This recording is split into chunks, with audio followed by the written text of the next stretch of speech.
criação do capitalismo. Não. O capitalismo foi se formando aos poucos. Desde o final da Idade Média, progressivamente,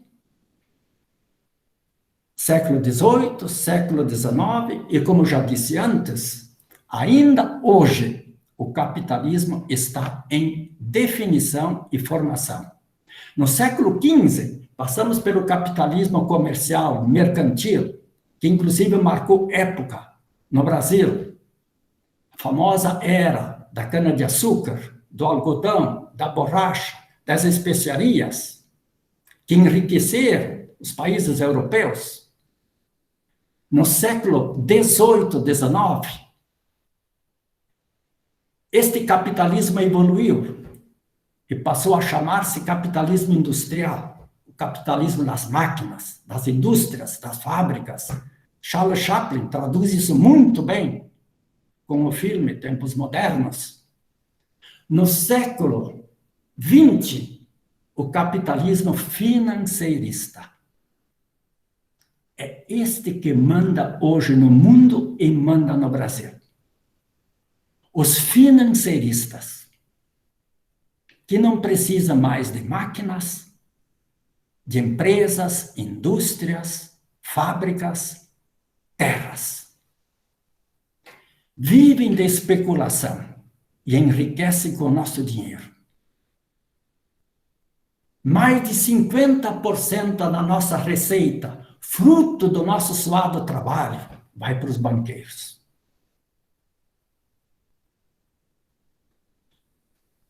O capitalismo, ele incorporou uma série de ideias do iluminismo. Vamos recapitular. O antropocentrismo, que coloca o homem como centro e medida de todas as coisas. A ideia do progresso ilimitado. A ideia de que os recursos são ilimitados. A ideia de não submeter-se mais às forças da natureza. A ideia de que a vontade do indivíduo se sobrepõe à vontade coletiva. Tudo isto, fruto dos iluministas, foi incorporado pelo capitalismo. E Adam Smith, através do livro Riqueza das Nações, deu corpo a isso. E novas ideias foram incorporadas, como, por exemplo, a principal que caracteriza o capitalismo, a propriedade privada dos meios de produção, bens de produção e bens de consumo. Em palavras mais simples, a propriedade privada de tudo. Marx diria, o problema não está na propriedade. Ele admite, inclusive, é bom, é profundamente humano que todos nós tenhamos acesso invariável, indistintamente, a todos os recursos indispensáveis para uma vida digna. E Marx insiste, o problema está no privado da propriedade, que consiste em que poucos têm acesso a tudo e a maioria não tem acesso a nada. Uma outra ideia incorporada, importantíssima, a liberdade. Ele chama de a liberdade de origem, a liberdade de possibilidades e a liberdade de oportunidades. É difícil de engolir isso. Nós observamos que ao longo de toda a história da humanidade, sempre houve classes. Sempre houve ricos e pobres. Sempre houve quem tem e quem não tem. De repente surge um sistema que propõe igualdade de origem. Com um pouco de ironia, até diria que é possível entender. Todos nós, na verdade, nascemos iguais, pelados. Com uma profunda diferença. Uns nascem pelados em berço de ouro, outros nascem pelados em berço, e outros nascem sem berço. Igualdade de oportunidades e possibilidades. Como é que numa sociedade desigual nós vamos ter oportunidades iguais? Nasce uma criança de um banqueiro, de um latifundiário, de um empresário, de um pobre assalariado, quem vai ter mais oportunidades? Melhores possibilidades de vencer na vida? O objetivo proposto na origem do capitalismo é o lucro, resultado da acumulação do capital e da exploração da mão de obra, a exploração da força de trabalho. Para que tudo isto prosperasse, os mentores do capitalismo, principalmente Adam Smith, deixou bem claro: os países precisam investir em pesquisa e novas tecnologias. Incentivar a produção, a meritocracia, a competitividade. As consequências nós já sabemos. Porque nós sentimos tudo isso diariamente na nossa carne. Concentração de riquezas nas mãos de uma elite. Só para vocês terem uma ideia, dados desta semana, do Relatório de Desenvolvimento Humano da ONU, 1% da população mais rica no Brasil concentra 28,3% da renda. Os 10% mais ricos concentram 41,9% da renda. E pasmem, os 80% mais pobres concentram 41,2%. Repito, os 10% mais ricos, 41,9%. Os 80% mais pobres, 41,2%. Este é o resultado do capitalismo. A divisão de classes. Pelo menos duas. De quem é dono e de quem trabalha para o dono. E o resultado do trabalho é concentrado nas mãos da elite dominante. E o trabalhador recebe, em troca, simbolicamente, o que eles convencionaram chamar de salário. O que me chama a atenção é que, ao longo deste amadurecimento progressivo do capitalismo mercantil, industrial, financeirista e hoje digital, ele oferece o crediário como arapuca. Por quê? Se você não tem renda, você consegue comprar tudo sem um tostão no bolso, desde que apresente um cartão. Com este cartão, nós azeitamos a máquina do capitalismo. Aceleramos o consumismo, mas também nos endividamos cada vez mais, o que é bom para o sistema financeiro.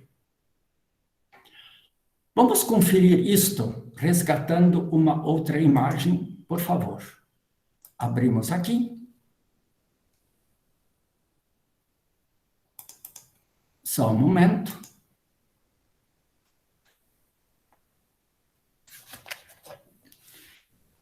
O que vocês veem aqui? A clássica, lavada pirâmide social do capitalismo brasileiro. Aqui, Na superestrutura, colocamos a classe dominante. Empresários, latifundiários, enfim. Depois, aqui no meio, a chamada classe média média, classe média alta, enfim, a classe média, que a filósofa Marilena Chauí, de feliz memória, chama de classe burra. E a classe baixa, a força de trabalho. Mais uma vez, o que vocês percebem?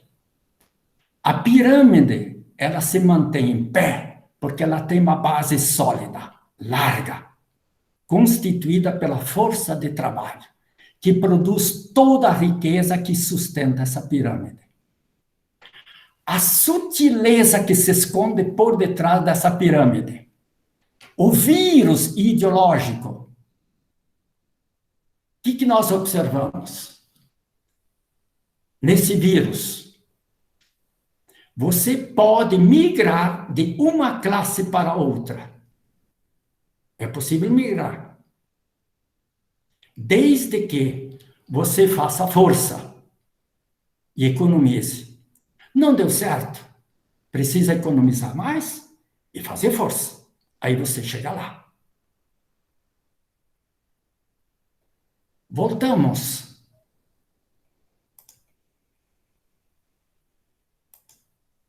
Para uma outra imagem.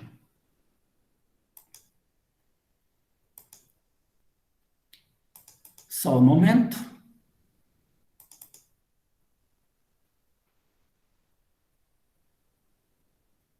O que vocês percebem aqui? Dentro de uma análise, de uma ótica ou perspectiva marxista, Marx pega a mesma pirâmide clássica que nós vimos há pouco e faz uma nova estrutura dela. E coloca aqui no topo, como superestrutura dominante, o Estado. Não mais a elite do capital, os empresários, latifundiários, mas o Estado. O poder político, o poder legal e o poder jurídico. E faz sentido. No meio de campo, o poder ideológico, que faz a cabeça das pessoas, a família, a escola, as entidades assistenciais e, de modo especial, os meios de comunicação social. Hoje, com presença marcante, as fake news e as redes sociais. Para Marx, o poder ideológico também faz parte dessa superestrutura dominante, que se encarrega de fazer a cabeça da infraestrutura para ela não se rebelar, pacificar os ânimos. O que nós observamos mais? Com o capitalismo financeirista, o Estado em si, ele não é elite. Ele não é uma burguesia econômica. O Estado, ele é parceiro da elite econômica e financeira nacional. De que forma? O capitalismo, ele, na verdade, se apresenta de três formas. Um capitalismo de livre mercado, um capitalismo de Estado e um capitalismo de bem-estar social. No meu ponto de vista, todo capitalismo é de livre mercado, que hoje o nosso ministro e o nosso governo defendem de dentes e unhas, e concordo num particular. Se não for de livre mercado, não é capitalista. Segundo, se não for de Estado, então não é capitalista. A diferença é o papel que o Estado exerce sobre essa elite dominante. Se o Estado é forte, o Estado é fraco. Exemplo. O capitalismo de livre mercado, o que ele pretende? O que ele deseja do Estado? Que o Estado não interfira nos seus negócios. Portanto, livre vontade para produzir, comercializar e definir os preços. Que o Estado não se intrometa, que o Estado fique de fora. Mas, ao mesmo tempo, eles desejam um Estado forte, que defenda a propriedade privada e defenda os seus interesses. O que nós observamos mais nessa pirâmide? Ao longo de toda a história brasileira, nós tivemos apenas em um momento, ao longo de 14 anos, em que nós tivemos um estado de bem-estar social. Portanto, também um estado forte, mas não voltado para o interesse das elites, mas voltado para as necessidades básicas da população como um todo, principalmente e prioritariamente a população mais vulnerável. A época em que nós tivemos mais de 60 políticas públicas sociais, em que nós conseguimos chegar à sexta economia do mundo, tirando mais de 34 milhões de pessoas da miséria e da fome. E numa situação de praticamente pleno emprego. Então, não necessariamente você precisa romper com essa estrutura. O que importa é que o Estado cumpra a sua função social, que, no meu ponto de vista, hoje não está cumprindo. Voltamos, por favor. Voltando.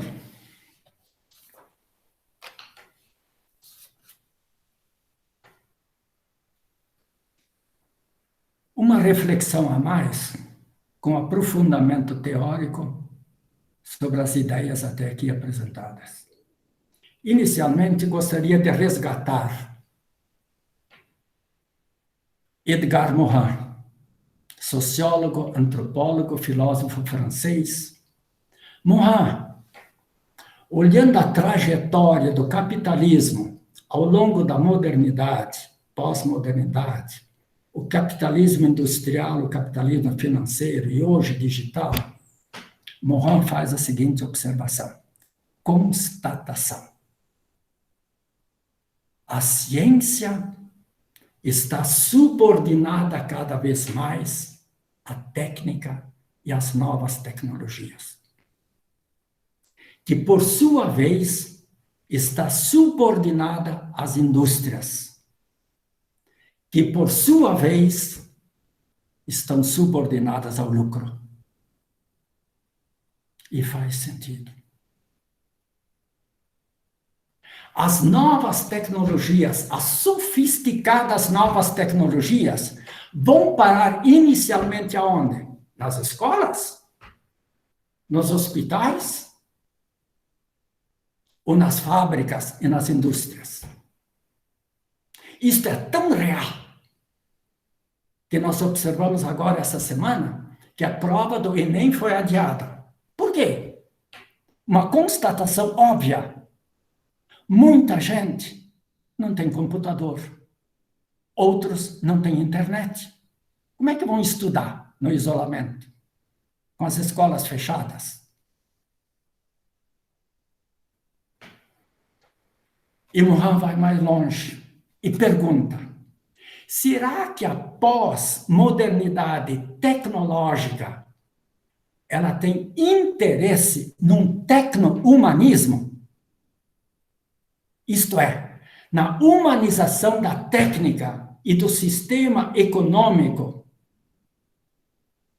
excludente, dominante, para a construção de um novo humanismo harmonizado com o planeta e com as necessidades de toda a população, principalmente daquela mais vulnerável? Eu desconfio seriamente da chamada solidariedade dos banqueiros, grandes empresários, etc., que hoje estão abrindo o bolso, abrindo o cofre para patrocinar ações dentro da pandemia. Desculpe, louvável. Mas a pergunta, junto com Mohan, permanece. E depois da pandemia? Vão continuar solidários? Ou vão fazer das tripas coração para recuperar os chamados, entre aspas, prejuízos? Alain Touraine, sociólogo francês, ele entra na observação do Mohan e define a pós-modernidade como a sociedade pós-social, ou como diz ele, não social ou não sociedade.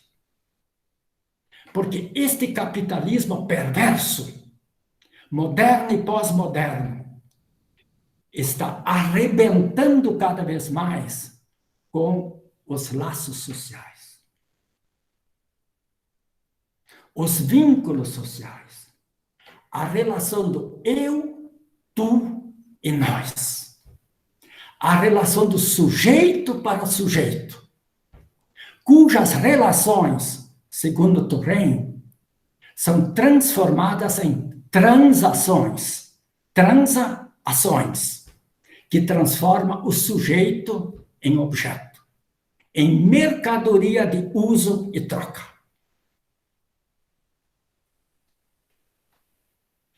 Gilles Lipovetsky, também filósofo francês, ele afirma que a pós-modernidade é a sociedade do indivíduo hipermoderno, que consiste na autonomia do indivíduo individualista que se sobrepõe a tudo e a todos e que se basta por si mesmo. Se sobrepõe a Deus, a religião, a ética, a moral, a lei, e cria os próprios deuses, a própria religião, a própria ética, a própria moral, as próprias normas, segundo os seus interesses e os seus caprichos. Ele se basta. E aqui entra Sartre, filósofo francês, ateu, e insiste em afirmar: o inferno existe, sim. E o inferno é aqui. E o inferno somos nós. E o seu inferno sou eu. E o meu inferno é você. Na medida que eu e você não conseguimos ou não queremos reconhecer no outro uma pessoa que possui os mesmos direitos fundamentais, básicos, essenciais de dignidade.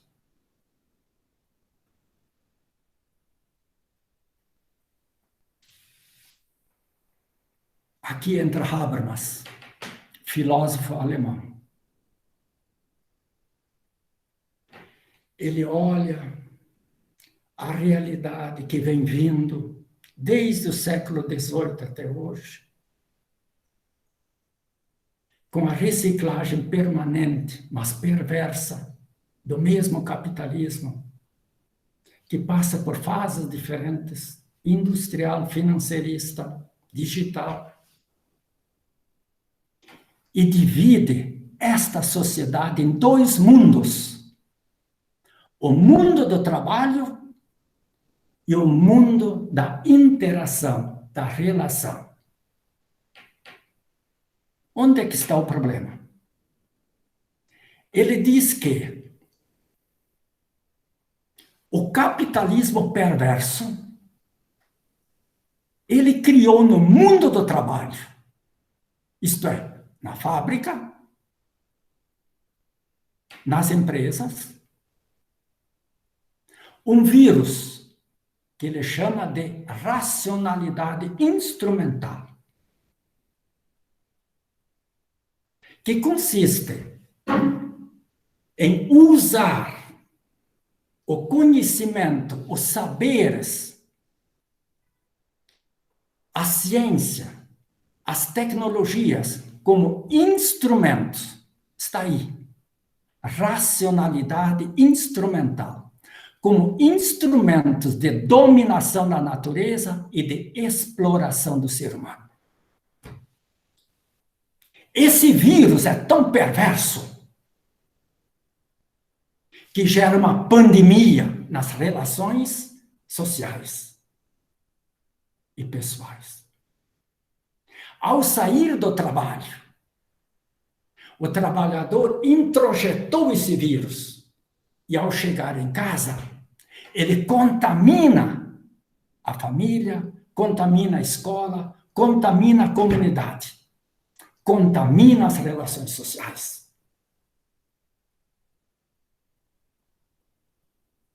Qual a saída? É hoje, no isolamento, cair na realidade.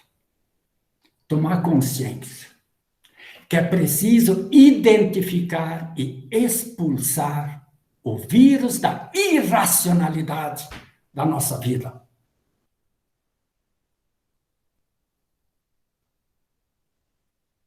E progressivamente resgatar os nichos de relação no nosso entorno.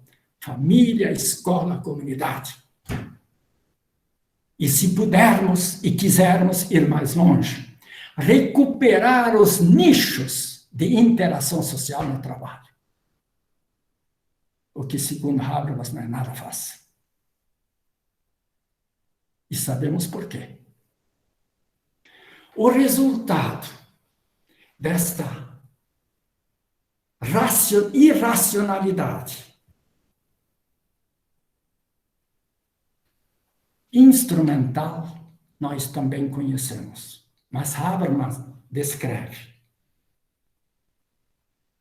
destruição do meio ambiente, envenenamento do meio ambiente, depredação, desperdício, desigualdades sociais, miséria social, miséria humana, violência, concentração de riquezas, busca do lucro a qualquer preço, consequências irreversíveis para o planeta e para o ser humano, e para todos os seres vivos.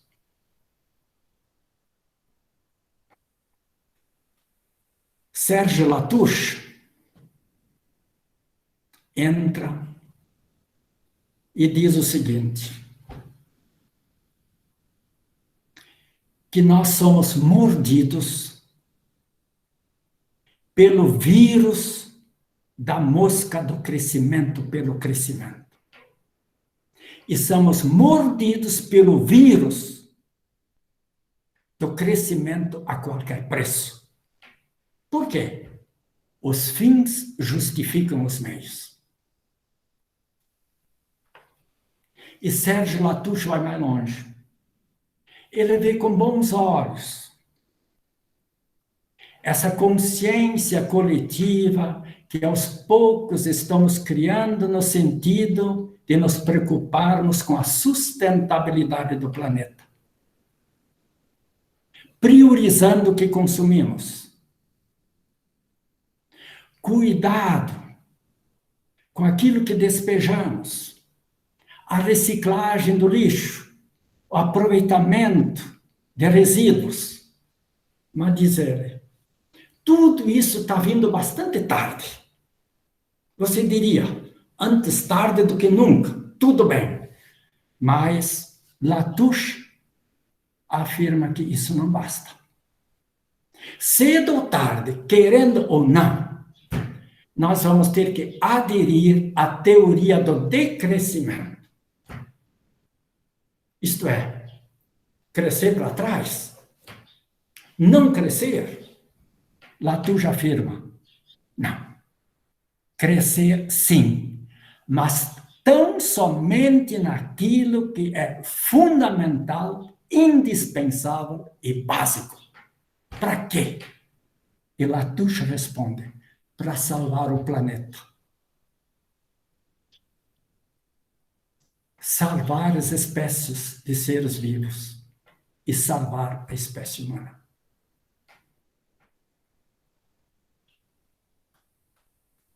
O que nós observamos? Que a Terra está doente.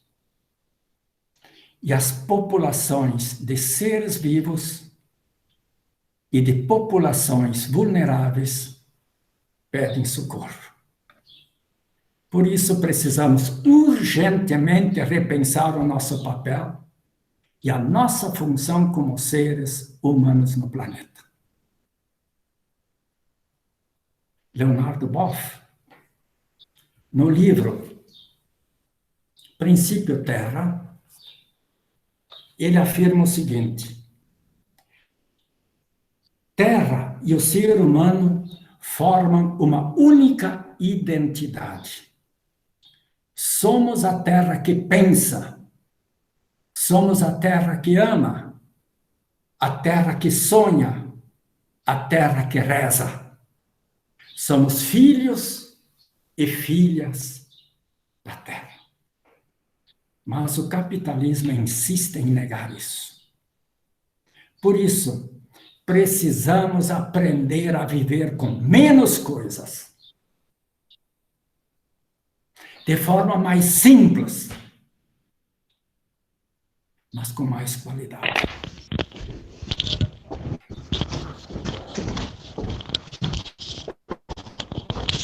A pandemia do coronavírus, gostaria de insistir, é um fato, tanto no Brasil e no mundo. Ontem, chegamos à cifra de mais de 21 mil mortes. Negar a pandemia, negar a importância ou o valor do isolamento e do distanciamento é negar o valor da vida. É negar o papel da ciência, dos cientistas, pesquisadores, médicos e enfermeiras que estão na linha de frente. É negar a saúde, é negar o outro, é negar a vida, é negar o futuro. Se a pandemia é um fato, a primeira preocupação nossa deveria ser cada um cuidar de si e aprender a cuidar do outro, para não agravar a situação. Ser solidário com quem pode e precisa ficar no isolamento. Ser solidário com quem precisa sair de casa e precisa trabalhar. Uma segunda preocupação: que lições vamos levar para a nossa vida depois que a pandemia passar? Todo mundo está dizendo, vai passar. Vamos apostar sim. Pode passar na semana que vem, no mês que vem, no ano que vem. Mas, gente, o que não podemos é voltar à rotina. Não podemos voltar à mesmice.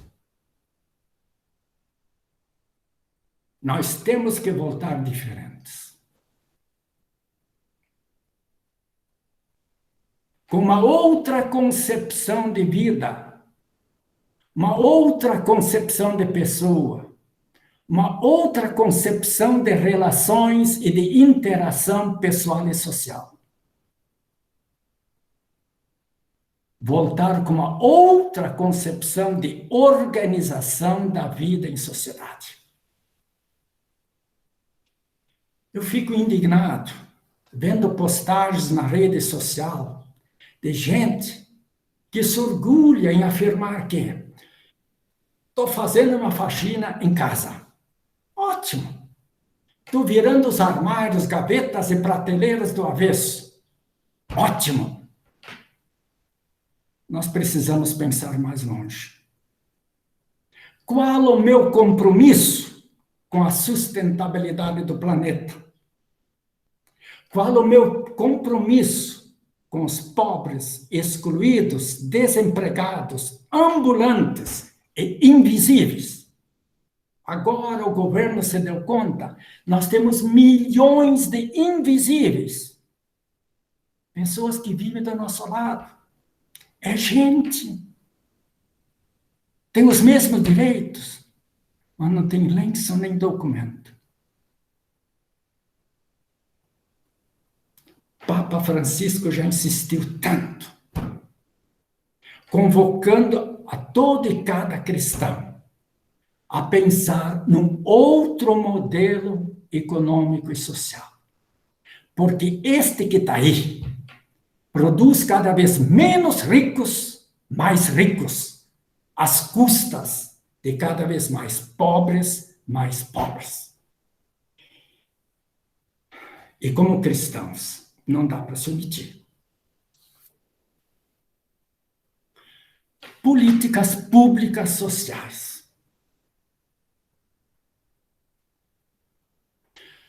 Sabemos que são programas e ações do governo federal, estadual e municipal, com a parceria de entidades públicas, entidades privadas, que priorizam o quê? Focam o quê? Objetivam o quê? Atender todas as necessidades básicas de todo e cada cidadão, priorizando a população mais vulnerável.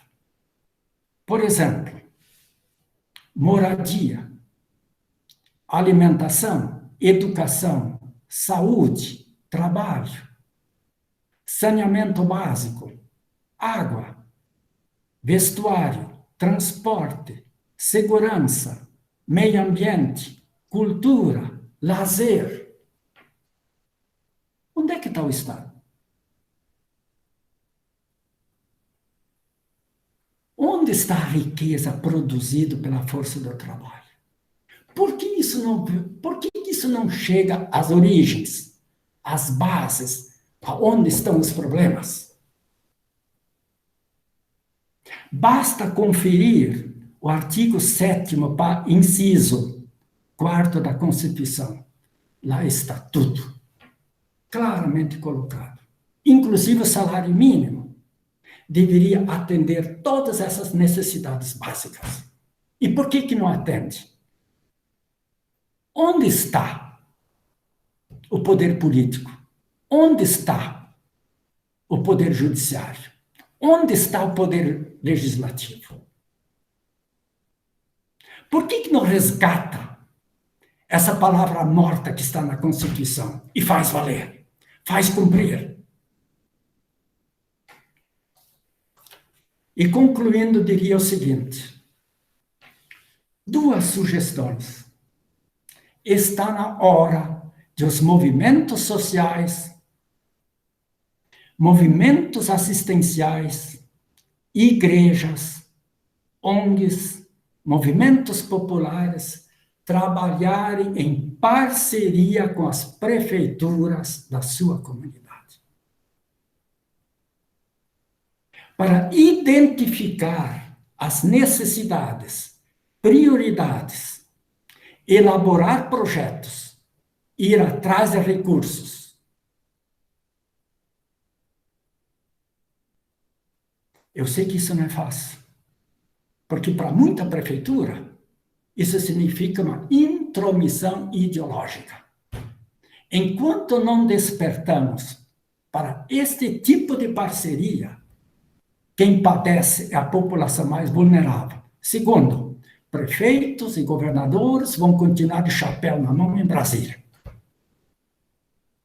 Uma outra sugestão que eu daria: Onde é que estão as universidades, faculdades, institutos, escolas técnicas?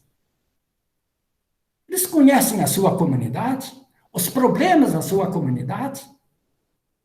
Está na hora de as universidades, faculdades, institutos, escolas técnicas voltarem suas pesquisas, seus projetos de pesquisa para as necessidades da sua comunidade.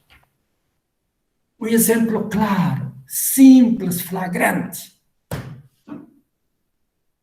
Veio a pandemia, num mundo pós-moderno, com tecnologias sofisticadas, e de repente acordamos. Cadê respiradores? Mas, gente, não sabemos fazer respirador? Tivemos que importar respiradores da China, superfaturados, inclusive interceptados pelo governo americano. De repente, com toda a pressa, universidades, escolas técnicas começaram a despertar. Pô, é tão simples, é tão fácil. Dá para fazer respiradores práticos e baratos, que funcionam. Este é o nosso papel. E esse é o papel das políticas públicas sociais. Agradeço a todas e todos e abrimos o espaço para a participação de vocês. Podem, inclusive, para tanto acionar o microfone.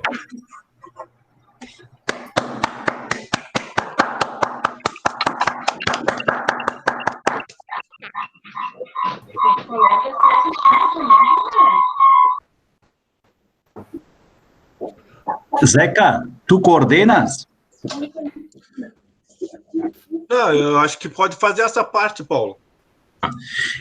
Laurício, em nome de todos, nós te agradecemos, também pela observância do horário, mas também eu estava pensando aqui comigo, eu mandei inclusive para o nosso bispo, Dom José, que nós estávamos em 80 pessoas participando, e a Solange lembrou depois que certamente muitas pessoas também estavam participando não só sozinhas, mas com outras pessoas. E muitos testemunhos também de pessoas que dão graças a Deus de estarem nesse caminho da escola Fé, Política e Trabalho. Então, Laurício, foi a primeira de outras que provavelmente virão. É uma experiência diferente, mas também a tua colocação, ela foi muito significativa, porque ela também foi uma espécie daquilo que o Paulo dizia, né, uma espécie de admoestação para, de fato, esta mudança que deve ocorrer neste momento da pandemia. E agora fica aberto para nós, se alguém quiser fazer uma pergunta, alguma colocação, evidentemente todos gostariam também de dar os parabéns, e aqui as manifestações também tu podes acompanhar, tu tens aí a filha que te auxilia, né, também, tu podes acompanhar, Laurício, quantas manifestações bonitas e boas que as pessoas estão escrevendo, e aqui, a última, o Lucemar José Urbanek, eu espero ter pronunciado bem Sim. Ele disse: parabéns, professor Laurício, fui seu aluno na FAFINC, em 1995, e aprendi muito contigo. Então, aqui também a Genesi disse que ela, o João, e Oreci e Luísa estamos assistindo juntos. Então, são 4 pessoas aí juntas. E se nós fizermos um cálculo, uma média, eu estou sozinho, por exemplo, mas certamente mais de 100 pessoas estão conosco. Tem gente de Santo Ângelo, tem gente de Porto Velho, o padre Adilson está lá assistindo, tem gente de Guarapuava assistindo também. Eu acho que é do Conselho Nacional de Leigos Brasil, acho que é, de São Paulo, enfim, que bom tu estares conosco, Laurício, e a escola ter assumido este desafio, também do Rio do Sul, o Jefferson Monteiro, de Santa Catarina, enfim, muitas pessoas. Se alguém tem alguma pergunta, até às 11h30, nós poderíamos também estar aqui para tentar joia também. Se alguém tem alguma dúvida, alguma pergunta, alguma colocação, abra o microfone e poderia fazer a pergunta. E eu estive aqui, Laurício, dando acesso a quem estava pedindo, e muita gente... Sim. Então, muito obrigado, Laurício. Que bom, obrigado, viu? Um forte abraço. Gente de São Paulo das Missões, a minha terra natal. Que bom. Tem gente de muito lugar, tem gente de Brasília, tem gente de todos os lugares, Santa Catarina, Porto Alegre, muita gente. Obrigado a todas e a todos. Alguma pergunta? Pode ser, inclusive, por escrito, tá? Eu posso fazer a pergunta? Na verdade, eu queria primeiro fazer uma colocação, professor Laurício. Agora eu estou estudando no Instituto Federal Catarinense. E deixa eu botar aqui a câmera que não está... agora acho que apareceu. E, de fato, aqui em Santa Catarina, pelo menos, a gente teve o respirador feito já no início, antes de quererem fazer orçamento para compra.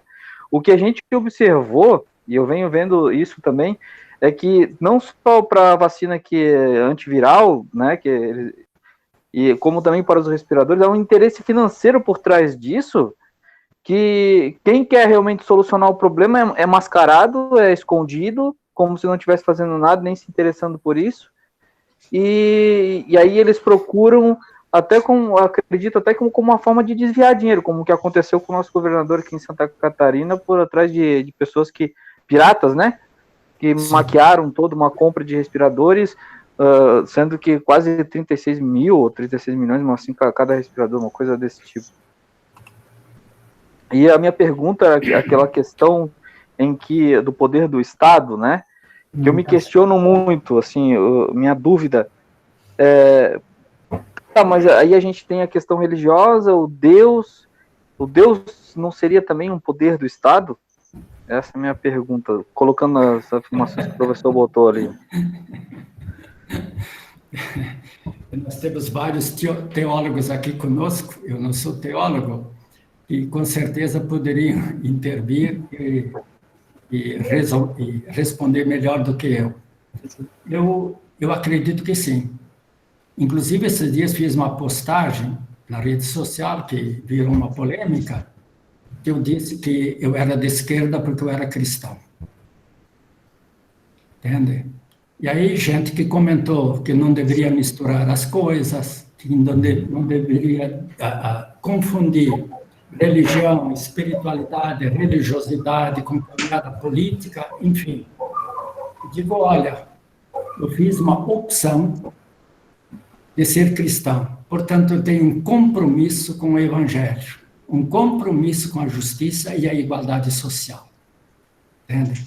Agora, se tiver, porventura, uma caminhada política, inclusive partidária, que se identifica com isso, eu dou graças a Deus. Agora, eu acho que o que nós estamos vendo hoje, agora, é o fanatismo religioso. Entende? É um verdadeiro fascismo religioso, que não tem compromisso com nada. Tem compromisso com o bolso. E isso é perigoso, porque essas forças estão se aproximando cada vez mais do Estado. Estão usando o Estado. E possivelmente amanhã e depois serão a força do Estado. Se nós não cuidarmos, sem dúvida. Agora, eu acho que o Deus cristão, ele é o mesmo. Porém, dentro do capitalismo, cada um fabrica os seus deuses oportunamente segundo os seus interesses. Isto é muito flagrante e observamos muito claramente.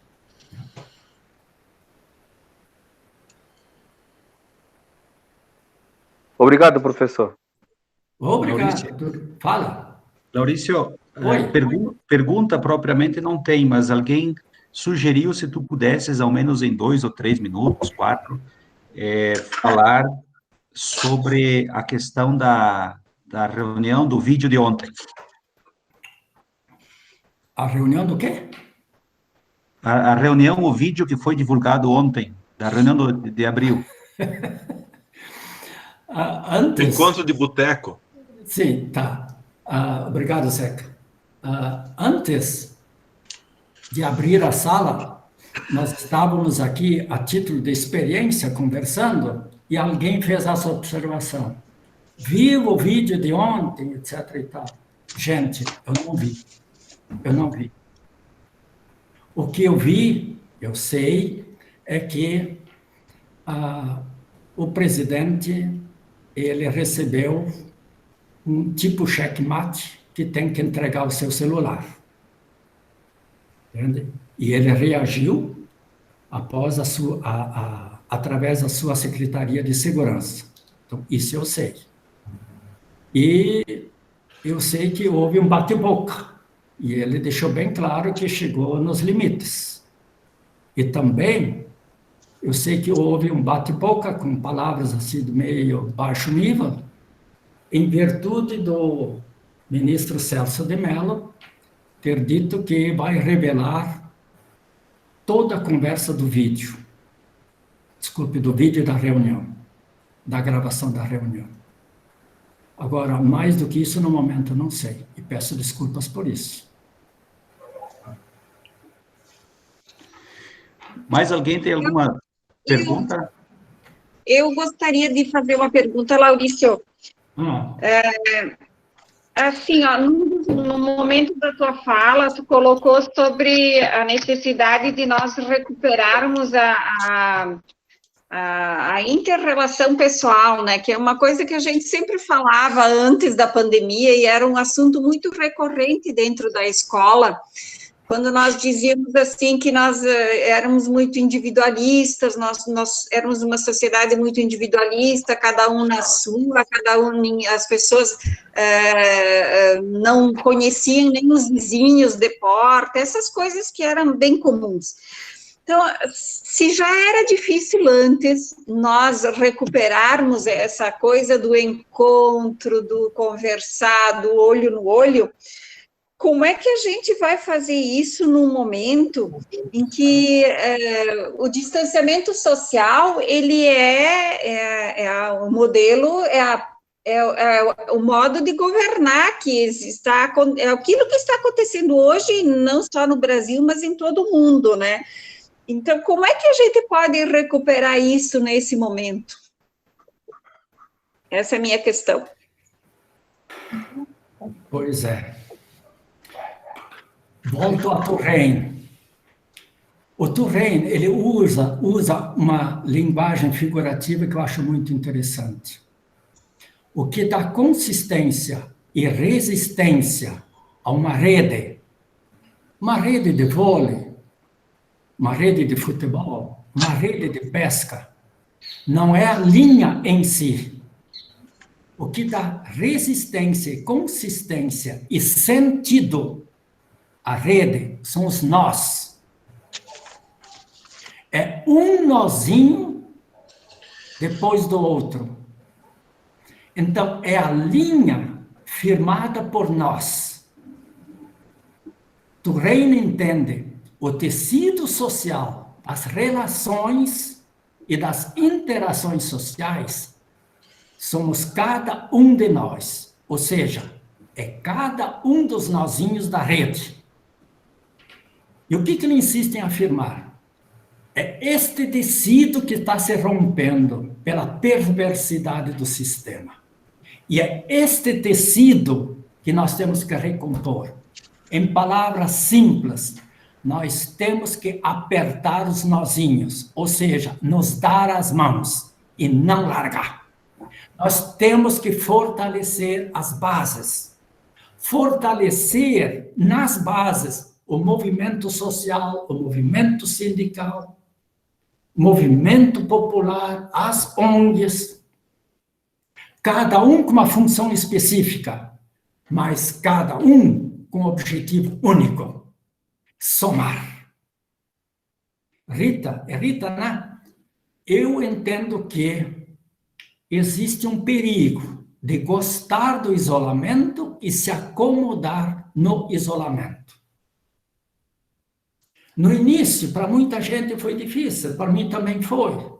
Mas chega um momento, tanta coisa que você saía, que você fazia fora, do que você participava fora, agora há uma tendência, é tão cômodo ficar em casa, usar a tecnologia online.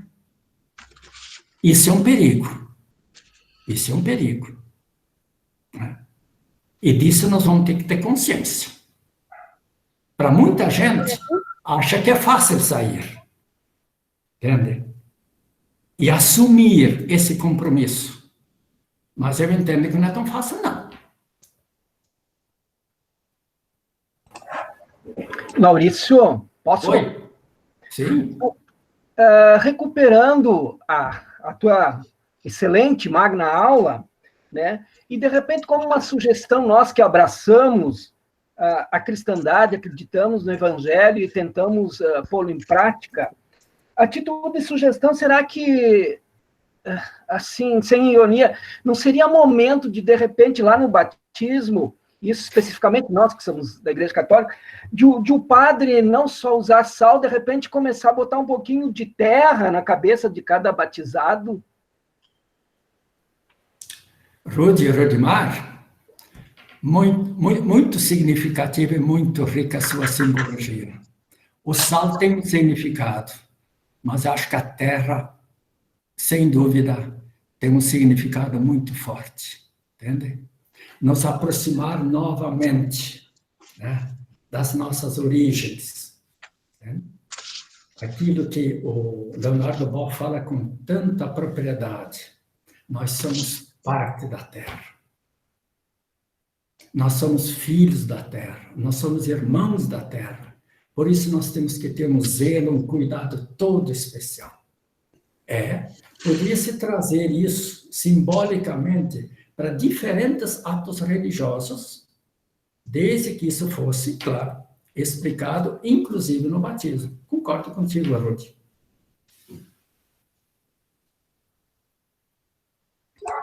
Obrigado, querido. Maurício, desde já muito obrigado. Eu passaria a palavra para o Zeca para fazer os encaminhamentos finais. Claro que nós gostaríamos de ficar mais tempo, mas certamente tu conseguiste, a Annelise, né, está contigo, a tua filha? Aqui em casa é a Gabriela. A Annelise, eu vi que ela entrou também na live. Sim, então, eu vi, certamente elas puderam ler, digamos assim, tem muitas expressões bonitas de testemunho da tua vida, da excelente fala, enfim, foi muito bom. E o Zeca vai dar os acabamentos em nome da escola. A Annelise agora falou, estou assistindo de casa, aí ela. Eu tive a honra de morar, quando eu estive em Viamão, ao lado do Laurício, da Gabriela, da Annelise, da esposa, enfim. E nós éramos vizinhos e de quando em vez nós tomávamos carona para ir na PUC. Verdade. Um abraço. Paulo, Laurício, eu gostaria só de fazer uma última contribuição para encaminhar o finalizamento, né? O que me preocupa quando tu citaste os cidadãos invisíveis. Participei de uma reunião ontem no meu trabalho, porque a gente vai ajudar a atrapalhar essa questão social, e são 18 milhões de cidadãos invisíveis que a gente não sabe o rastro, e que com certeza é muito mais do que isso, né? Porque normalmente os números, eles são meios equivocados, ou é para mais ou é para menos, mas nessa situação com certeza é muito mais. Outra coisa que me preocupa, juntando todo esse detalhe e vai na mesma linha, é a questão do índice de desenvolvimento recuar pela primeira vez em 30 anos. Além disso, existe uma pesquisa que diz que 60 milhões de pessoas vão cair na extrema pobreza após a pandemia. Então, eu acredito, e é só contribuindo, porque não é uma pergunta, né, que a tarefa vai ser muito árdua para resgatar essa sociedade que vai ser transformada pós-pandemia, que os ricos, mais ricos, como você disseste, eles continuarão, de alguma forma, talvez um pouquinho mais pobre, Mas o pobre, pobre, pobre vai aumentar muito. E aí, como vai ser para conseguir manter essa sociedade viva? Para resgatar o instinto, eu diria, de sobrevivência, para apoiar essas pessoas. Bom, você trouxe um dado que me assusta, mais ainda do que eu já estava assustado.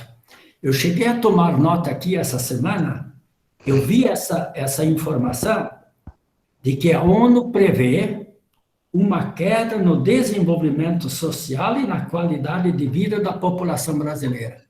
Quer dizer, se já estava ruim, vai piorar mais um pouco. É ruim terminar essa live com esse espírito. Muito ruim, mas é uma dura e sofrida realidade. E mais, você falou em 4 milhões, 7 milhões, agora você me diz que são 18 milhões de invisíveis.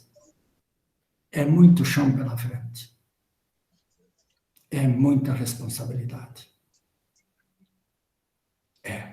Esse é o nosso compromisso. E ali entram as políticas públicas sociais. Bom, pessoal, então nós vamos encerrar esse nosso encontro.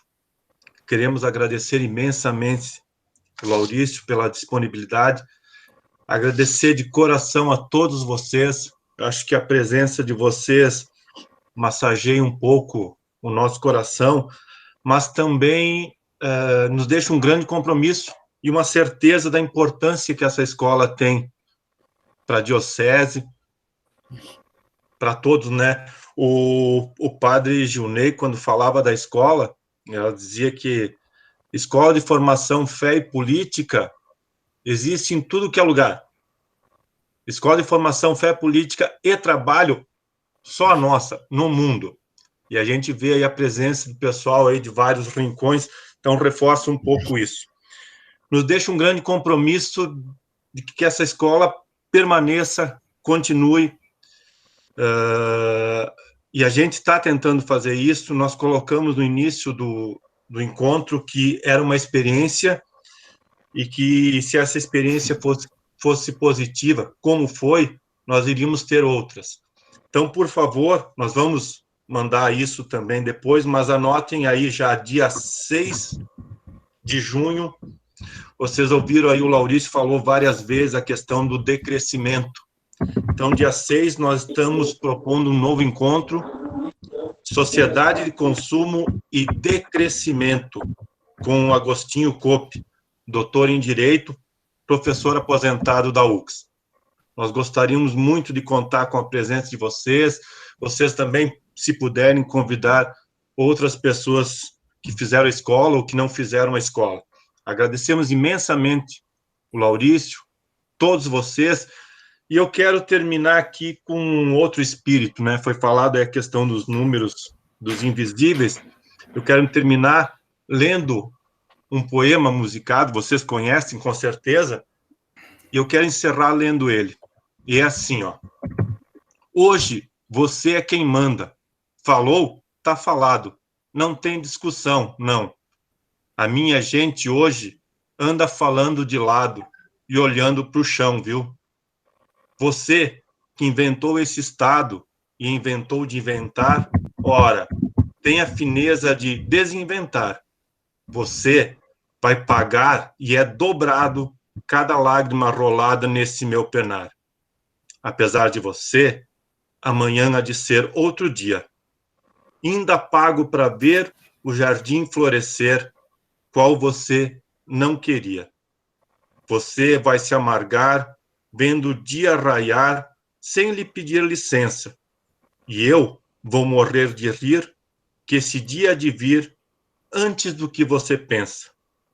Apesar de você, amanhã há de ser outro dia. Você vai ter que ver amanhã renascer e esbanjar poesia. Como vai se explicar, vendo o céu clarear, de repente, impunemente?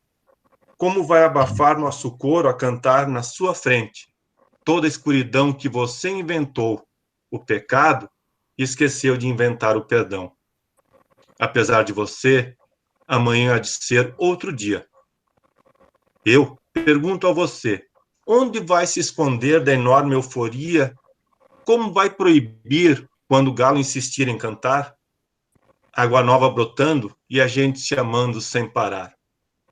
Quando chegar o momento, esse meu sofrimento, vou cobrar com juros. Juro, todo esse amor reprimido, esse grito contido, este samba no escuro.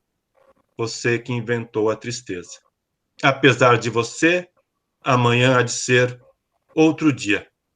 Você vai se dar mal, etc. e tal. Muito obrigado pela presença de vocês. Até o próximo encontro. Beijo a vocês.